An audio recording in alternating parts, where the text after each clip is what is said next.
hope you all are doing well. So आज हम अपनी इस थिंकर सीरीज़ का दूसरा पार्ट शुरू करने वाले हैं जिसमें हम इमाम हकीम को पढ़ेंगे। तो ये हमारी थिंकर सीरीज़ का पार्ट 2 होने वाला है। इससे पहले हमने अगस्त फॉर्म को कवर किया था और उनकी मेजर बुक्स के बारे में भी जाना। तो first we will understand who is Emile डर्कीम।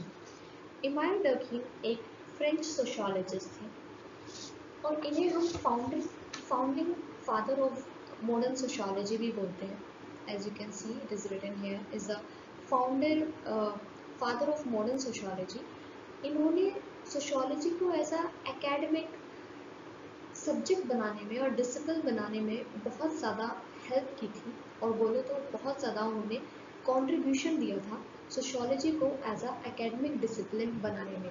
इससे पहले सोशियोलॉजी एज अ सब्जेक्ट किसी स्कूल्स या कॉलेजेस में नहीं पढ़ाया जाता था, लेकिन इमाम डर्कीम ने यूनिवर्सिटी लेवल पे इसे पढ़ाया और इस सब्जेक्ट की शुरुआत की। अगर हम इनके मेजर वर्क्स की बात करें तो उन्होंने division of labour and society 1893 में ये बुक लिखी थी और यही इनकी पीएचडी की थीसिस भी थी। दूसरा इन्होंने बुक लिखी थी the rule of sociological method in 1895। Another one is very famous book is Suicide 1997 and the another famous one is the elementary form of religious life in 1980s। तो ये इनके चार बहुत ज़्यादा मेजर हम कह सकते हैं वर्क हुए हैं इमाम डर्कीम के। तो एक बार और रिपीट करते हैं। पहला division of labour in society, दूसरा rules of sociological method, third one is suicide and the fourth is the elementary form of religious life. ना अगर हम इसकी मेथोडोलॉजी की बात करें तो इमाम डर्कीम हमारे फंक्शनलिज्म और बिलीव करते थे, ये फंक्शनलिज्म को फॉलो करने वाले थे और इनका मानना था कि हम सोशियोलॉजी को एक साइंटिफिक सब्जेक्ट की तरह स्टडी करें।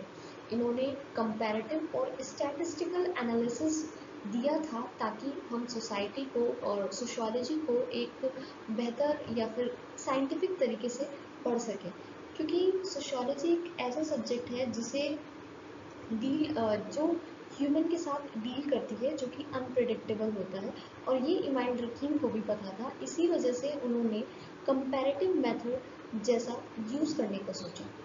अब functionalism as I told you he is a functionalist और फंक्शनलिज्म को फुल मानते थे और उनका कहना था कि जो भी सोसाइटी में एग्जिस्ट करता है वो उसका एक पर्टिकुलर रीज़न होता है और वो सोशल ऑर्डर को मेंटेन करता है और सोसाइटी में स्टेबिलिटी लेकर आता है। अगर हम इनके की कंसेप्ट की बात करें तो इन्होंने सोशल फैक्ट्स के ऊपर काम किया था। उन्होंने एक बताया था कि हमें सोशियोलॉजी को किस तरीके से आगे बढ़ना चाहिए, इसके बारे में हम फर्दर डिस्कशन करेंगे। इन्होंने डिवीजन ऑफ लेबर के बारे में बात की थी, एनोमी के बारे में बात की थी और कलेक्टिव कंसाइज के बारे में बात की थी। ये मोटे मोटे तरीके से दिया गया है, लेकिन हम फर्दर इसके बारे में डिटेल्स में बात करेंगे। Now here it's a proper की कंसेप्ट मैप जहाँ पर इमाम डर्कीम ने बात की है। जैसे कि हमने पहले भी पढ़ा है, उन्होंने सोशल फैक्ट के ऊपर बात की है कि वो एक्सटर्नल होते हैं और कॉन्स्ट्रेनिंग होते हैं। As I told you earlier, ये सब हम आगे डिटेल में पढ़ेंगे, तो अभी बस मैं ऊपर से इन टॉपिक्स को कवर कर रही हूँ सो दैट आपको एटलीस्ट आइडिया हो। अगर कहीं सोशल फैक्ट की बात आए या अनोमी की बात आए या सुसाइड जैसी चीज़ों की बात आए तो वहाँ पर आप गैस वर्क आराम से लगा सकते हैं कि ये कॉन्सेप्ट हमारे इमाम डर्कीम ने दिए थे।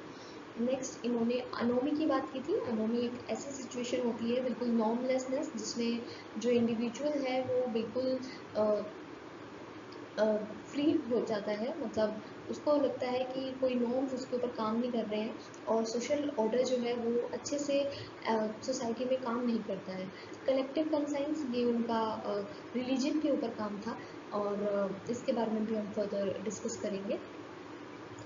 एक्चुअली कलेक्टिव कंसाइंस उनका रिलीजन के ऊपर भी काम था और साथ में एक एक्सप्रेशन भी था जो कि शो करता है सॉलिडारिटी को और आपकी कलेक्टिव कंसाइज को या फिर सोशल सॉलिडारिटी को।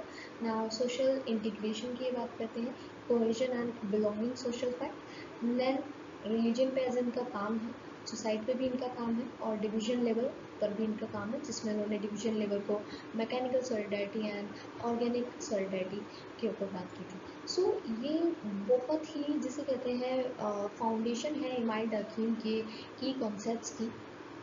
इसके आगे हम इन सब पॉइंट्स को और की पॉइंट्स को फर्दर थोड़ा डिटेल में जाके डिस्कस करने वाले हैं। सो जिस